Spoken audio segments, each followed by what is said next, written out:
Salut, ça, tu vois, c'est la maison de ce monsieur à Los Angeles.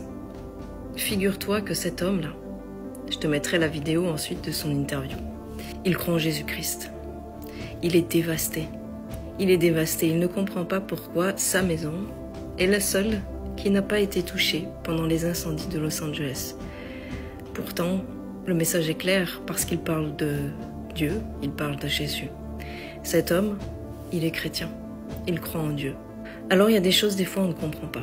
Personnellement, je ne vais pas dire si tu connais tout mon profil et que c'est un jugement divin, tout ça. La conséquence du péché, probablement. Ça, c'est certain. Mais en rapport avec la colère de Dieu dont il est question dans l'Apocalypse, non, pas encore. On n'est pas encore dans ce temps-là, on est dans le temps de la grâce. Il y a une image que Jésus donne pour parler de la grâce, c'est celle de l'arche de Noé. C'est ce bateau dans lequel on doit monter avant qu'il y ait la catastrophe. Et cette arche, elle représente vraiment l'amour, la compassion de Dieu, en fait. Et si tu veux, moi je vois cette maison comme ça, de cette manière-là.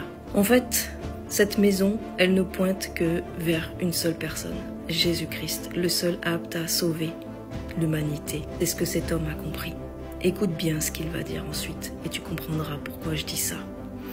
Alors, si tu es encore dans l'hésitation par rapport au fait de choisir Christ, écoute bien cet homme. Écoute bien cet homme qui pour moi est un vrai chrétien, parce qu'il n'est pas seulement dans la reconnaissance que Dieu ait épargné sa maison, mais il est aussi dans la douleur de voir ce qui s'est passé tout autour. Et cette douleur, tu vois, c'est le cœur de Dieu, c'est le cœur du Père qui pleure en attendant que nous, les humains, nous décidions de nous tourner une bonne fois pour toutes vers lui, de le choisir lui, parce que oui, Dieu nous laisse la liberté de le rejeter.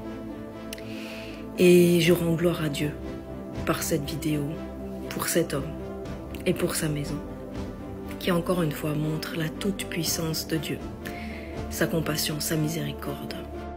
Et si ce n'est pas encore ton cas, je prie pour que tu choisisses aujourd'hui de donner ta vie à Jésus-Christ comme cet homme l'a fait.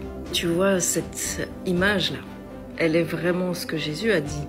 C'est-à-dire que quand on construit sa vie sur lui, on construit sa vie sur le roc, les éléments peuvent se déchaîner contre nous, mais la maison ne tombera jamais, ne sombrera jamais. Alors je te laisse écouter ce que cet homme dit, ce qu'il explique.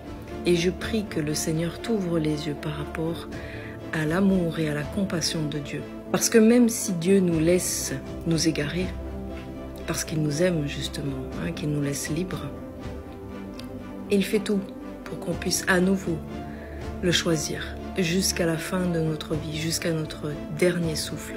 Dieu nous poursuit dans son amour. Et je trouve que cet homme est vraiment le signe de l'amour de Dieu. Sois béni et écoute bien ce qu'il dit. I shouldn't be crying because my entire block is burnt down. But God saved my house.